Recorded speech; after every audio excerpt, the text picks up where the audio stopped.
마태복음 14장 22절부터 33절입니다. 교독하겠습니다. 예수께서 즉시 제자들을 재촉하사 자기가 무리를 보내는 동안에 배를 타고 앞서 건너편으로 가게 하시고 무리를 보내신 후에 또한 따로 산에 올라가시니라. 저물매 거기 혼자 계시더니 내가 이미 육지에서 수월이나 떠나서 바람이 거스림으로 물결로 말미암아 고난을 당하더라. 아무 사이에 예수께서 바다 위로 걸어서 제자들에게 오시니 제자들이 그가 바다 위로 걸어오심을 보고 놀라 유령이라 하며 무서워하여 소리 지르거늘 예수께서 즉시 이르시되 안심하라 하나니 두려워하지 말라. 베드로가 대답하여 이르되 주여 만일 주님이시거든 나를 명하사 물 위로 오라 하소서 하니 오라 하시니 베드로가 배에서 내려 물 위로 걸어서 예수께로 가되 바람을 보고 무서워 빠져가는지라 소리질러 이르되 주여 나를 구원하소서 하니 예수께서 즉시 손을 내밀어 그를 붙잡으시며 이르시되 너희들이 작은 자여 왜 의심하였느냐 하시고 배에 함께 오르매 바람이 그치는지라 배에 있는 사람들이 예수께 말하며 이르되 진실로 하나님의 아들이로소이다 하더라. 아멘. 한번 따라해 보시겠습니까? 믿음이 생기는 말씀 묵상. 믿음이 생기는 말씀 묵상. 아멘. 오늘 제목입니다. 오늘 말씀을 방금 읽으셨는데 우리가 이 말씀을 좀 요약을 좀 해보면 이미 예수님이 배로 오시기 전부터 바람이 계속 불고 있었어요. 그리고 베드로는 무리를 몇 걸음 걸었을 때 바람을 보고 무서워했다라고 이야기를 하고 있고요. 그리고 베드로가 바람을 보고 무서워할 때 바닷속으로 이렇게 빠져들어갔다라고 이야기합니다. 그리고 예수님은 즉시로 손을 내밀어서 그 베드로를 구조하셨죠. 그리고 나서 예수님이 들려주신 말씀이 예수님은 믿음이 작은 자여 왜 의심하였느냐라고 베드로에게 또 그 배에 타고 있었던 많은 사람들에게 그렇게 물으셨던 모습들을 우리가 바라봅니다. 그래서 이 말씀을 중심으로 해서 이 시간에 우리가 좀 깨닫기를 원합니다. 이 말씀을 보니까 믿음을 작게 하는 요소들이 있고 믿음을 크게 하는 요소들이 있더라고요. 왜냐하면 베드로가 이야기할 때 베드로가 물에 빠져 들어가잖아요. 근데 그렇게 했었을 때 예수님께서 믿음이 작은 자여 라고 말씀을 하셨어요. 믿음이 작은 자여. 믿음이 작은 자가 있는가 반면에 믿음이 큰 자가 있잖아요. 근데 우리의 모습들이 대부분이 믿음이 작은 그런 모습들로 우리가 살아가고 있는 것 같아요. 그런 모습들을 많이 보게 됩니다. 근데 하나님이 우리들 가운데 이 말씀을 기록해 놓으시고 또 우리 가운데 이 말씀 속에서 깨닫길 원하시는 것은 작은 믿음으로 계속 살아가라라고 하는 것이 아니라 너희들이 작은 믿음을 가지고 있으면 이제 큰 믿음으로 나아가라라고 하는 그런 음성으로 이 말씀이 좀 들려졌으면 좋겠습니다. 이 말씀 속에서 이 바람이라고 하는 단어가 나오고 또 의심이라고 하는 단어가 나와요. 근데 이 바람이라고 하는 단어를 보면 이미 예수님은 그 배에 탔지 않았지만 제자들과 여러 사람들이 배에 타고 갈 때부터 바람이 불기 시작을 했어요. 처음에는 순풍이었겠죠. 그러나 중간쯤에 가게 되면서 이 순풍이 아니라 오히려 역풍을 맞은 것 같아요. 왜냐하면 예수님이 이 제자들이 먼저 떠나보내고 나서 기도하러 산에 올라가셨어요. 그리고 산에서 기도를 다 마치시고 나서 다시 그 산을 내려와서 그리고 그 바다를 걸으시면서 제자들이 있는 곳까지 그 물길을 걸어가시잖아요. 그러니까 시간상으로 봐도 굉장히 이 많은 시간이 걸렸는데, 그렇다고 하면 이 많은 시간이 걸렸을 때 제자들이 타고 있는 이 배는 반대편에 이미 다 있어야 돼요. 도착을 하고 있었어야 되는 게 맞는 것 같아요. 시간상으로 보더라도. 근데 이 배가 거기에 도착하지 않은 것을 보면 역풍을 맞은 거죠. 오히려 배가 앞으로 나가야 되는데 배가 앞으로 나가는 것이 아니라 오히려 뒤로 물러나는 거예요. 계속 뒤로 물러나는 거예요. 그러니까 속히 예수님이 그곳을 걸어서 간다 할지라도 따라잡을 수 없었을 텐데 역풍을 맞으니까 배가 뒤로 오니까 예수님을 앞으로 가시고 그러면서 만나게 되는 거죠. 그 믿음을 작게 하는 요소 가운데 이 바람을 이야기하는데, 이 바람을 좀 한번 생각해 봤어요. 그래서 이 바람이 과연 뭘까? 라고 생각을 해봤어요. 그래서 말씀 속에서 보게 되면 배가 앞으로 가지 못하게 하는, 오히려 뒤로 물러가게 하는 그런 역풍을 이야기하는 것 같습니다.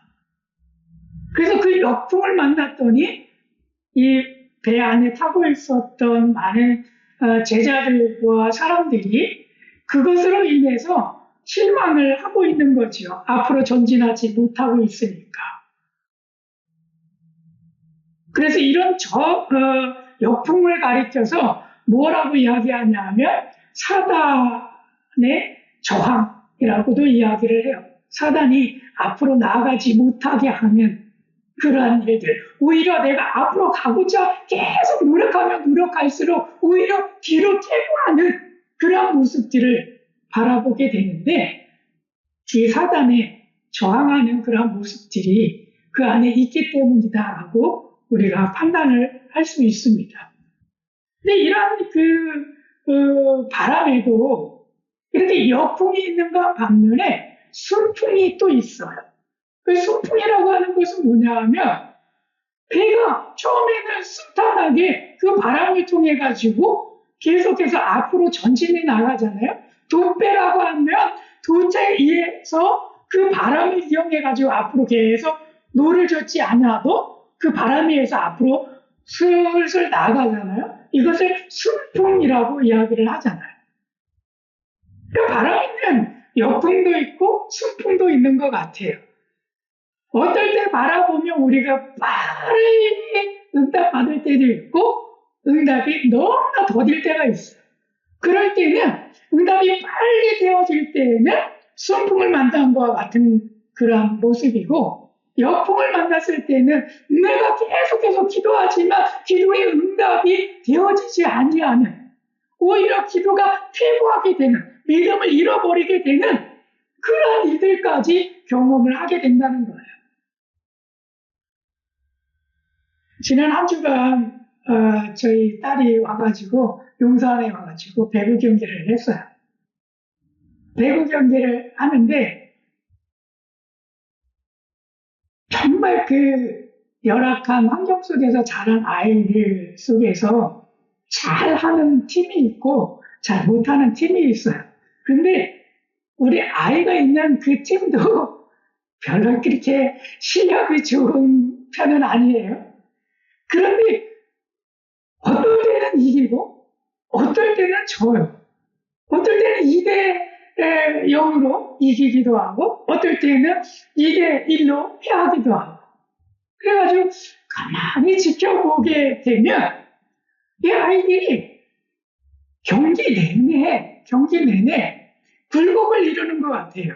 몇 점 막 으쌰으쌰 해가지고 한 6점, 8점 막 그냥 따요.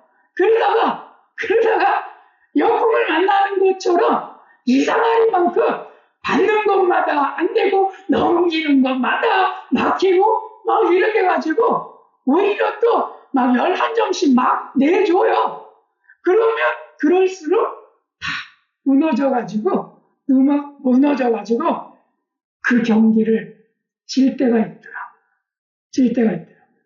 그러다 보면 승리할 때 보면 완전히 돛담 위에 돛에 바람의 영향을 받아서 순탄하게 나가는 것들처럼 여러분 할 때마다 잘 들어가요. 아니 저 뒤로 빠진 공도 막 달려가가지고 받아서 그것도 넘기더라고요.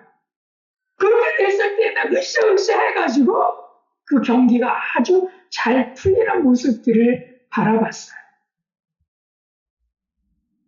또 어떨 때는 이 바람의 영향을 받아서 우리가 나아가는 그 비행기가 있잖아요. 비행기를 우리 목사님들 타고 다녀오셨는데 평상시보다 늦게 도착할 때가 있고요. 평상시보다 빨리 도착할 때가 있어요. 저희가 말레이시아 다닐 때 보면 빨리 도착하면 한 20분 정도 더 빨리 도착했대요. 그리고 어떨 때 보면 한 30분 정도 더 늦게 도착했다라고 이야기할 때가 많아요. 그러다 보면 왜 그런 현상들이 벌어지냐면 똑같은 연료를 써가지고 가는 것처럼 보이지만 제트기를 타면요. 제트기 안에 안착이 돼서 편안하게 그 기류에 따라서 그냥 달려가니까 평상시 쓰는 연료를 가지고도 더 빨리 도착을 하는 거예요.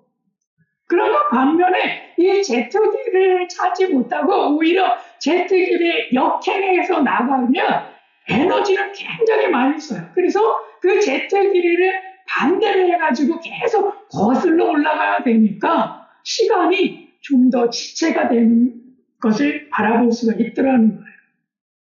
이것이 바람의 역할이에요. 마찬가지로 제가 이 말씀을 묵상하면서 믿음을 작게 할 때, 믿음을 크게 할 때, 그럴 때 이 바람의 역할은 바로 믿음을 작게 할 때는 역풍을 만나서 힘들고 고난되고 역경된 그런 모습들 속에서 믿음을 작게 하더라고요. 그러나 반면에 믿음을 크게 할 때는 아주 순풍을 만나서 이거 해도 잘 되고 저거 해도 잘 되고 이것저것 다 벌려놔도 잘 감당해 나가는 그런 모습 속에서 믿음이 더 커지더라고요. 다른 말로 이야기하면 말씀을 묵상했을 때 이 말씀이 하나님이 주신 나에게 주신 하나님의 말씀이야 라고 믿어지면 그 말씀으로 인해서 여러분 믿음이 커지고요. 이 말씀이 이게 나하고 상관이 없네. 이 말씀을 내가 어떻게 믿고 이 말씀이 나에게 다가오지 않아. 나하고는 전혀 맞지 않아. 상관이 없어. 이렇게 될 때에는 오히려 믿음이 작아지더라고요.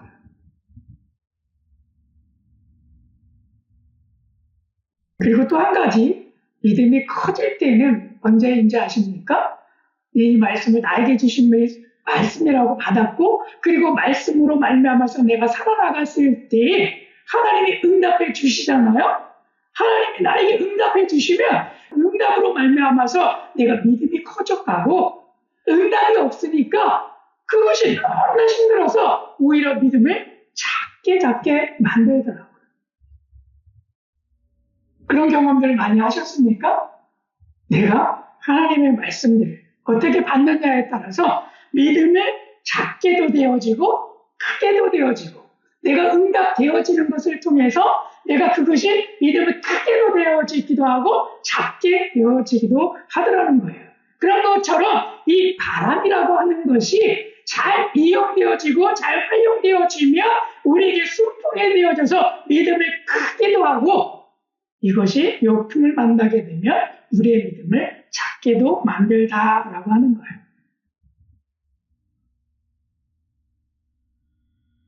또 한 가지 환경 속에서 이런 모습들을 봤어요.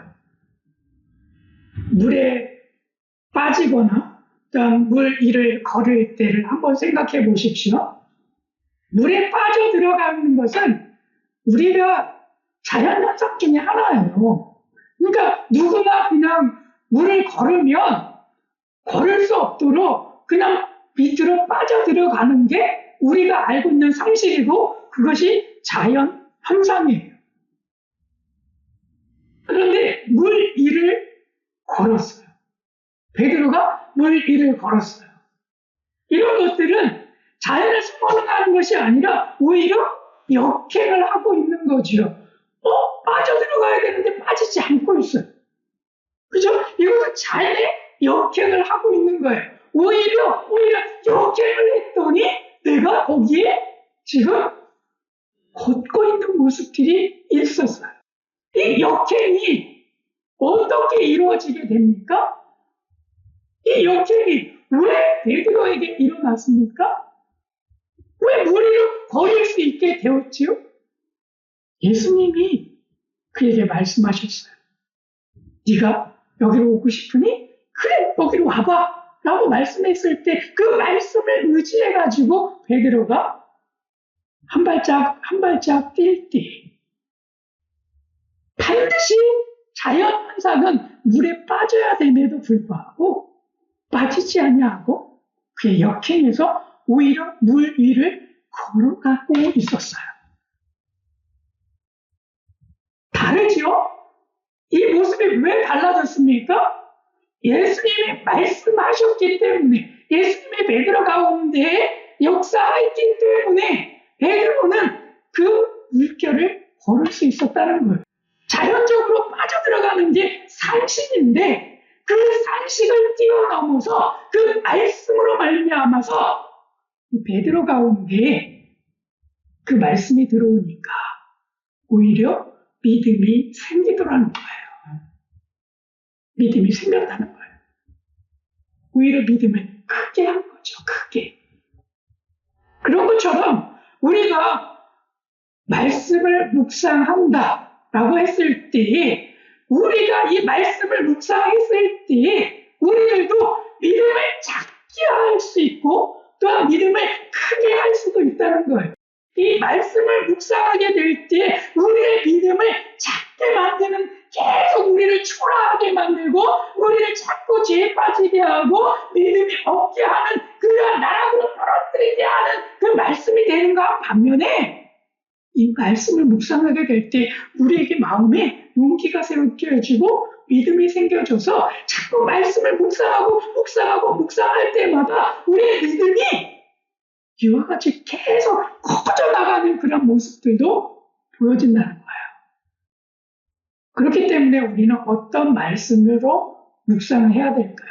어떻게 하면 작게 여겨지는 말씀이 아니라 크게 여겨지는 그런 말씀으로 우리가 말씀을 묵상하면서 이 말씀의 은혜가 되어지면서 우리의 믿음이 크게 하면서 하나님의 역사를 바라보겠느냐라고 하는 거예요.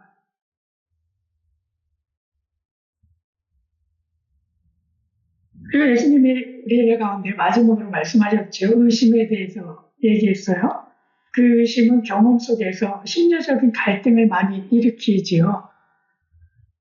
과연 이게 될 수 있을까? 내 자연 현상적으로는 물에 빠지는 게 마땅한데 이게 될 수 있을까? 될 수 있을까? 될 수 있을까? 두 마음이 갈등이 생기는 거잖아요. 이런 의심들이 우리들 가운데 있어요. 그러나 이 의심이 생길 때마다 이 말씀을 묵상하면서 계속해서 의심이 생길 때마다 나는 무리를 걸을 수 있을까? 나는 무리를 지금 걸을 수 있는 믿음이 생기나? 내가 시도라도 좀 해볼 수 있는 그런 용기가 생기나? 여러분, 이 말씀을 묵상하면서 오늘 들려지는 이 본문에 있는 말씀을 여러분들이 읽으셨는데 이 말씀 속에서 베드로처럼 여러분들도 주여 저를 오라고 명하십시오. 그러면 제가 거기 있습니다. 걸어보겠습니다. 이런 용기가 생기시나요? 아니면 보나마나 빠질 텐데 보나마나 안 될 텐데 이런 마음이 생기시나요?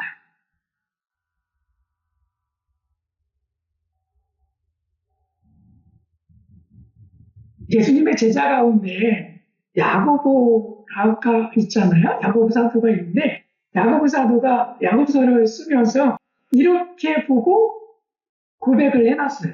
근데 그 고백을 보니까 오늘에 있는 말씀을 그들이 경험을 했잖아요. 이 배를 타면서 예수님이 걸어오시는 모습과 베드로가 그 말씀에 의해서 나갔다가 풍당에 빠졌던 그리고 건져냈던 그 이 사건을 스스로 경험을 했잖아요. 그래서 그 경험을 하면서 이렇게 표현하는 것을 제가 봤습니다. 야고보서 1장 6절에서 이렇게 야고보는 고백을 했어요. 오직 믿음으로 구하고 조금도 의심하지 말라. 의심하는 자는 마치 바람에 밀려 요동하는 바다 물결 같으니. 그가 경험을 했기 때문에 바다 물결에 요동하는 그런 모습에서 매일 의심하고, 그래서 바닷물 속에 퐁당 빠지는 베드로처럼 되지 말고, 의심하지 말고 믿음에 굳게 선다면 너희가 베드로가 무리를 걸었던 것처럼 걸을 거야.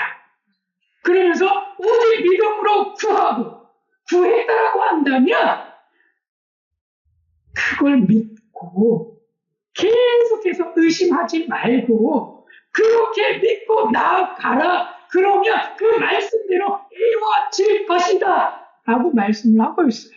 아멘. 이 야고보가 이 경험을 하고 고백한 고백 속에서 나온 말씀의 기록이라고 느껴지더라. 경험 속에서 나온. 그래서 우리들도 이 말씀을 묵상했을 때 이 베드로의 경험을 가지고 우리들 이렇게 했더니 하나님께서 나에게 정말 믿음으로 크게 하셔서 살아가게 하시는구나. 이렇게 했더니 나에게 믿음으로 작게 하셔서 내가 정말 힘들고 고난되게 살아가게 하는구나. 그런 것들을 우리가 고백할 수 있는 시간들이 되기를 축복합니다. 부정적인 경험을 했을 때 그렇다라고 한다면 여러분 믿음을 어떻게 하면 크게 할 수 있을까요? 그런 방법들은 뭐가 있을까요?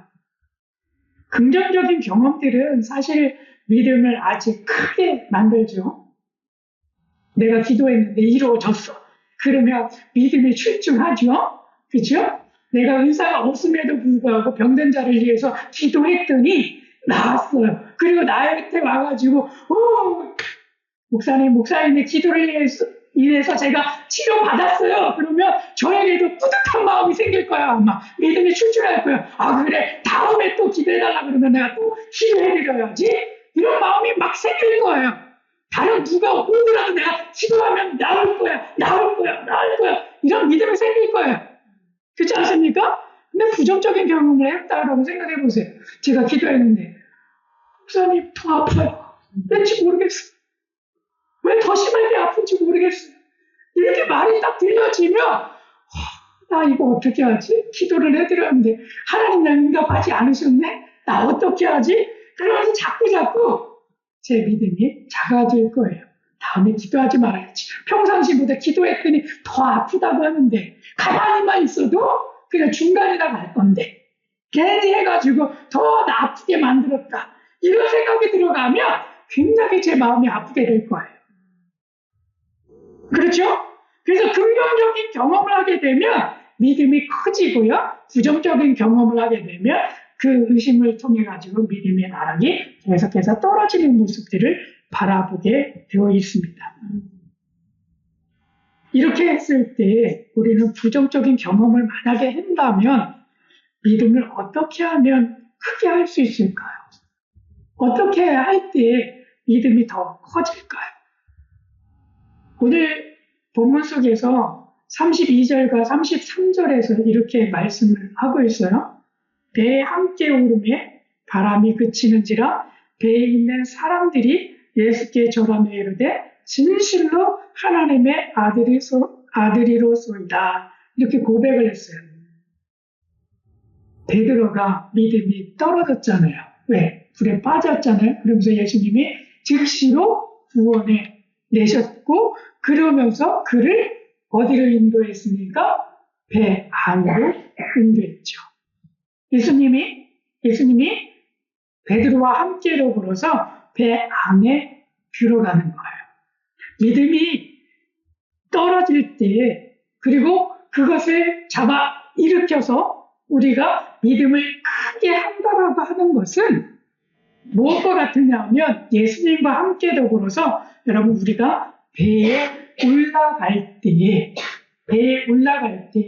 믿음이 더 커지게 될 줄 믿습니다. 아멘. 그것은 무엇과 같은 것이냐 하면 예수님과의 동행과 같은 거예요. 예수님과 동행을 할 때와 동행하지 않을 때가 다르잖아요. 그렇죠? 그런 것들처럼 우리가 예수님과 동행하게 될 때에 우리들 가운데 다시 믿음을 불러 일으켜 세운다는 거예요. 그것이 무엇이었습니까? 예수님께서 배에 오르자마자 어떤 일들이 생깁니까? 바람이 잔잔해져요. 바람이 잔잔해져요. 왜? 바람 때문에 지금 무서워서, 바람 때문에 무서워가지고 빠져 들어갔는데 그 바람이 잔잔해지니까 다시 우리에게 회복이 이루어진다는 거예요. 믿음이 떨어졌던 그 믿음이 다시 회복되어진다는 거예요. 그럼 예수님으로 말미암아서 우리가 배에 함께 올라가겠죠. 마치 무엇과 같으냐 하면요. 우리 아이들도 어렸을 때 자전거를 제가 가르쳐 줬거든요. 자전거 가르칠 때 뒤에서 막 잡아주잖아요. 딱 잡고 있고 그러면 아이가 물어봐요. 아빠 잡았어? 아빠 잡았어? 아빠 잡았어? 잡았어. 나 간다. 막 이래요. 그러면 그래 가. 그러면서 이제 잡고 한동안 막 가요. 잘 가네. 그래 너 갈 수 있어. 탈 수 있어. 막 이렇게 하고 가요. 그러다가 조금 타는 것 같으면 살짝 놨다가 잡았다. 놨다 잡았다 막 해요. 그리고 나서 조금 시간이 지나고 나서 이제는 잡지 않냐고 그냥 잡는 신용만 내요. 그죠? 그러면서 가요. 아빠 잡았어. 그래 잡았어. 그리고 가요. 그리고 나서 이제 조금 타는 것 같으면 이제 완전히 떼고 가만히 서 있어요. 그러면 아빠 잡았어. 그래, 잡았어. 가.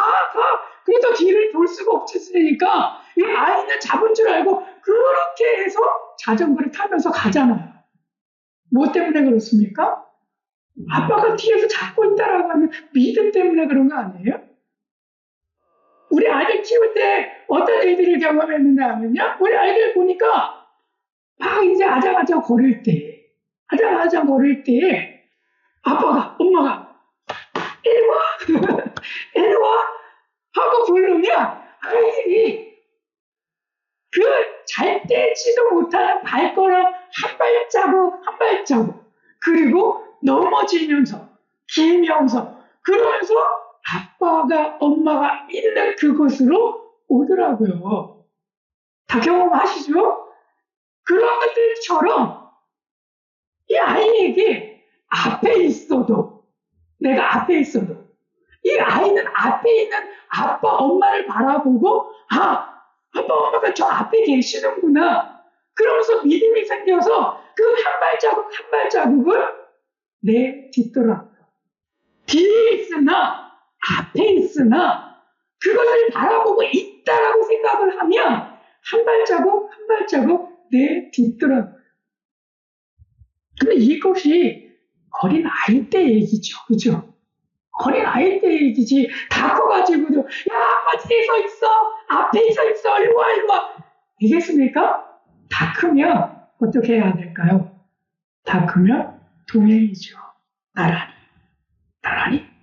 나란히 가는 그런 모습 속에서 여러분, 안정감을 느끼고 믿음이 생기죠.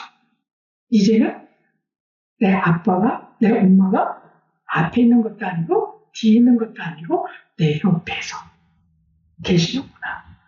언제든 내 옆에 계시는구나. 예수님이 앞에서 불렀잖아요. 앞에서 베드로야 일로 와봐. 그 믿음이 생겨서 갔잖아요. 그런데 이제는 그런 모습으로 살아가는 것이 아니라 이제 우리의 믿음이 성장하면 성장할수록 동행하시는 예수님. 나와 늘 동행하시는 예수님. 그분으로 말미암아서 살아갈 때에 우리는 더 큰 믿음으로 성장하게 될 줄 믿습니다. 큰 믿음으로 성장하게 될 줄 믿습니다. 이 동행을 우리가 해야 되죠. 우리 성인들이잖아요. 그러면서 이 말씀 속에서 우리가 묵상하고 나아갈 때마다 어떤 모습으로요? 어떤 모습으로요? 우리가 초보의 실력이라고 한다면 앞에 계신 하나님 바라보고 따라가야지 이런 모습이 되고 또한 뒤에서 따라오시는 예수님 내가 나 혼자 총 타고 막 뛰어가는데 따라오시는 예수님 그래 가봐 그 모습도 훌륭하죠. 어쨌든 훌륭하죠. 그러나 동행하는 그 모습은 우리 시대에 우리에게 성인들에게 더 큰 믿음을 우리에게 안겨다주는 말씀인 줄로 믿습니다. 배와 함께 나와 동행하시는 예수님, 그 예수님을 바라보실 수 있기를 축복합니다.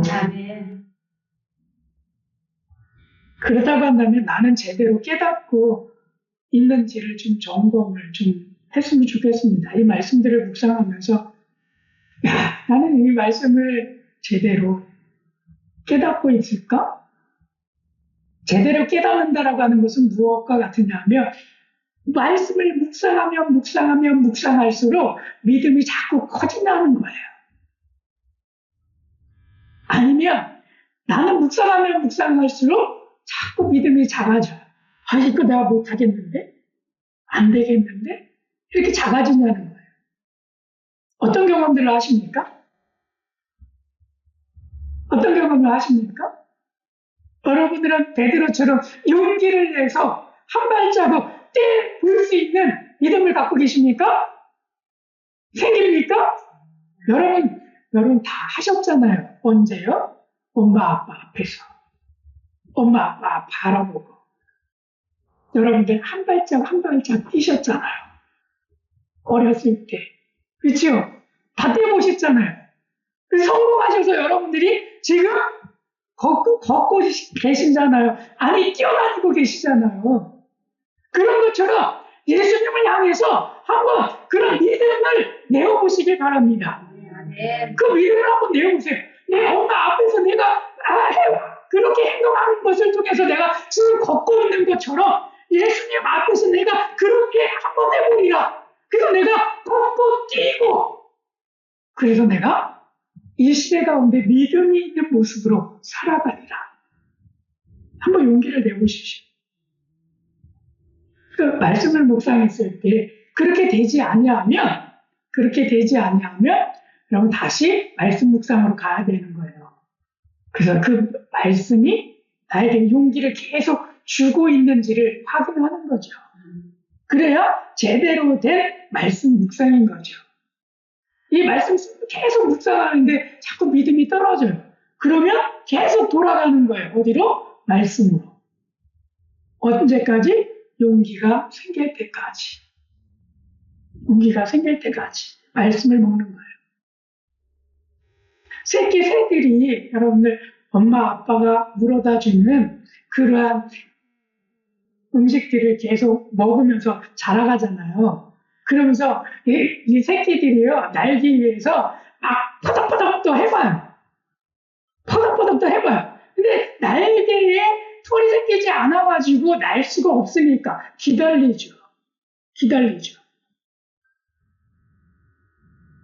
그런 것처럼 아직 완성이 되지 않은 것은 내가 믿음이 생기지 않은 것이 완성이 안 됐기 때문에 그 말씀으로 계속 돌아가서 말씀이 생길 때까지 날아갈 수 있는 믿음이 생길 때까지 그리고 그것이 털이 생길 때까지 완벽한 모습이 될 때까지 그 말씀을 계속 묵상하는 거예요. 그때까지 말씀으로 계속 돌아가서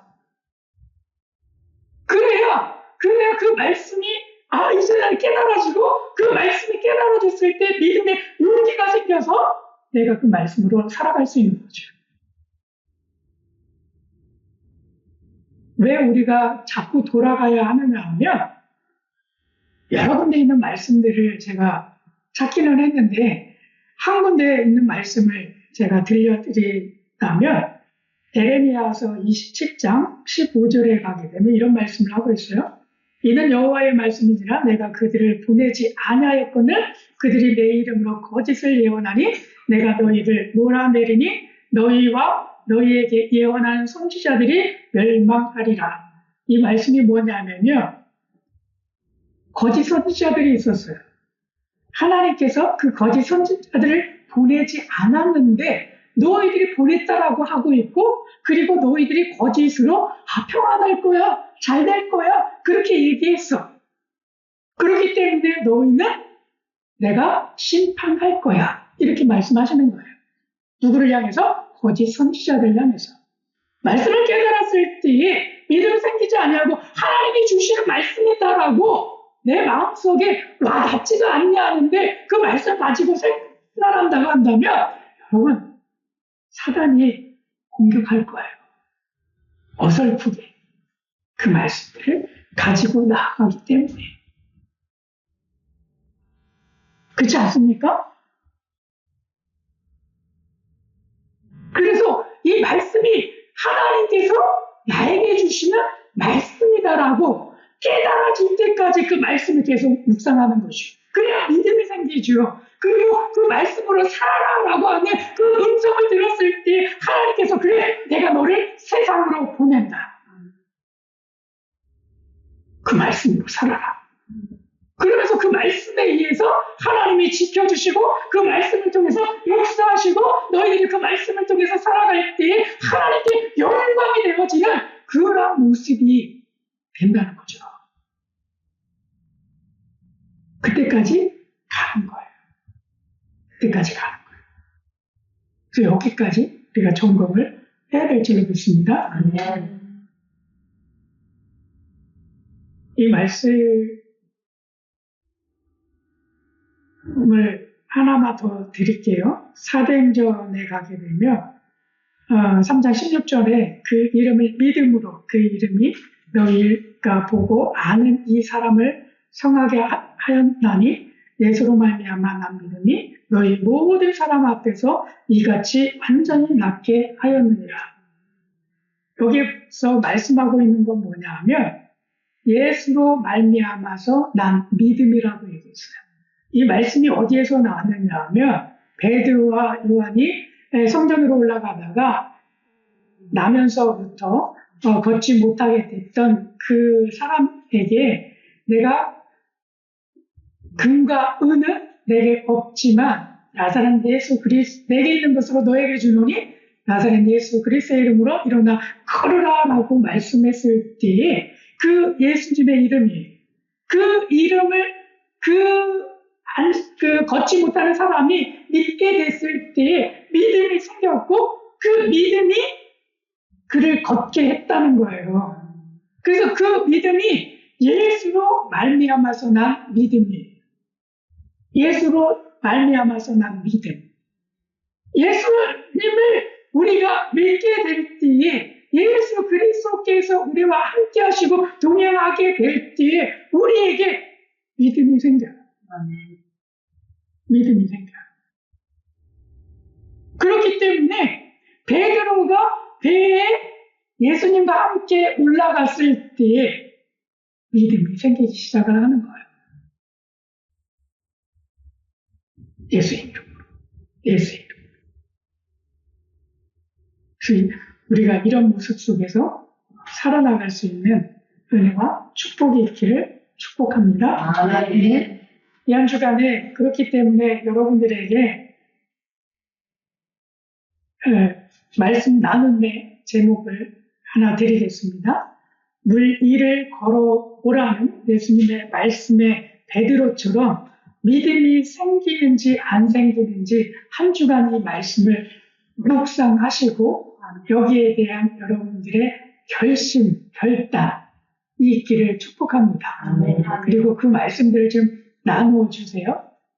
내가 언제 이 말씀 계속 묵상했는데 내가 이 말씀 계속 묵상하다 보니까 며칠날, 무슨 요일날 나에게 믿음이 생겼어요.